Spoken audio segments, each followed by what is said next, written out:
अयोध्या नगरी का पौराणिक महत्व सबसे ज्यादा होने के बाद भी यह शहर उस तरह से अपनी पहचान नहीं बना पाया जो होनी चाहिए थी। अब लोकसभा चुनाव में भारतीय जनता पार्टी के उम्मीदवार की करारी हार के बाद फिर से सीता माता के उस श्राप की चर्चा होने लगी है जो उन्होंने अयोध्या को दिया था। आइए जानते हैं क्या था वो श्राप और क्या थी उसकी वजह। चैनल पर पहली बार आए हैं तो चैनल को सब्सक्राइब जरूर करें। अयोध्या में बीजेपी को मिली करारी हार के बाद अयोध्या के लोगों को पूरा देश कोस रहा है। कोई अयोध्या के लोगों को विश्वासघाती बोल रहा है तो कोई गद्दार मान रहा है। अयोध्या में हनुमानगढ़ी के संत राजू दास जी ने भी अपने शहर के लोगों की कड़ी निंदा की है। अयोध्या में भगवान राम का मंदिर बनाने के बाद भी बीजेपी का यहाँ से चुनाव हार जाना चर्चा का विषय तो है ही। इस बीच हम आपको ले चलते हैं पौराणिक काल में और आपको बताते हैं उस श्राप के बारे में जो सीता माता ने अयोध्या और यहाँ के लोगों को दिया था। कहा जाता है कि सीता के इसी श्राप के कारण अयोध्या नगरी की कभी तरक्की नहीं हो पाई। हमेशा से यह शहर अभाव से जूझता रहा है। आइए जानते हैं भगवान श्री राम जब रावण को हराकर पत्नी सीता को लेकर अयोध्या लौटे तो प्रभु राम के अयोध्या लौटने पर एक तरफ तो घी के दीपक जलाकर खुशियां मनाई जा रही थी तो दूसरी तरफ माता सीता को लेकर अयोध्या के लोग आपस में बातें कर रहे थे कि पराये मर्द रावण के साथ रहकर आई हैं। देवी सीता की पवित्रता पर अयोध्या की प्रजा को संदेह हो रहा था। यह देखकर राम ने सीता का त्याग करने का फैसला किया। वह दौर पुराणों में उस दौर का वर्णन विस्तार से किया गया है। एक धोबी द्वारा तंच कसने पर प्रभु राम ने सीता माता को त्यागने का निर्णय लिया। उसके बाद उन्होंने सीता को फिर से वनवास भेज दिया।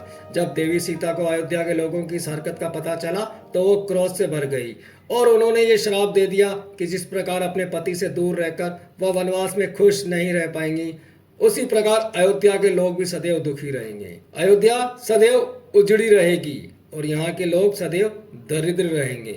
त्रेता युग के समाप्त होने के बाद अयोध्या में अजीब सी वीरानी छाने लगी थी।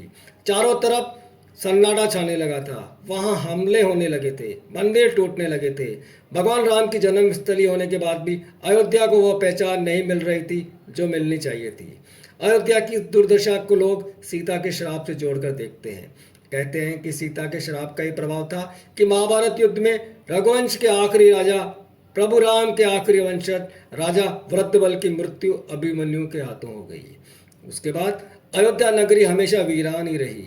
अब जब अयोध्या के लोगों ने वहां राम मंदिर बनाने वाली भारतीय जनता पार्टी को ही नकार दिया तो एक बार फिर से अयोध्या के अस्तित्व पर सवाल उठाया जाने लगा है कि क्या अब भी यह शहर माता सीता के श्राप का कोप झेल रहा है। राम करे ये बात सच न हो, क्योंकि सप्तपुरियों में प्रथम पुरी अयोध्या है। मर्यादा पुरुषोत्तम भगवान श्री राम के भी पूर्ववर्ती सूर्यवंशी राजाओं की यह राजधानी रही है। इक्ष्वाकु से श्री रघुनाथ जी तक सभी चक्रवर्ती नरेशों ने अयोध्या के सिंहासन को भूषित किया है। भगवान श्री राम की अवतार भूमि होकर तो अयोध्या साकेत हो गई। स्कंद पुराण के अनुसार यह सुदर्शन चक्र पर बसी है। भूत शुद्धित्व के अनुसार यह श्री रामभद्र के धनुषाग्र पर स्थित है।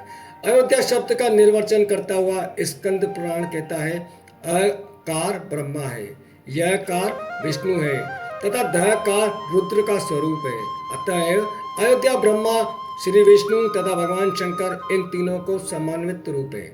समस्त उत्पादकों के साथ ब्रह्म इत्यादि महापातक भी इससे युद्ध नहीं कर सकते, इसीलिए इसे अयोध्या कहते हैं। सीधे शब्दों में अयोध्या का मतलब हुआ जिसे कभी जीता न जा सके। कमेंट्स करके बताएं कि आपको इससे पहले ये जानकारी थी। सनातन धर्म की इसी तरह की जानकारियों के लिए चैनल को सब्सक्राइब जरूर करें। जय हिंद, वंदे मातरम, जय श्री राम।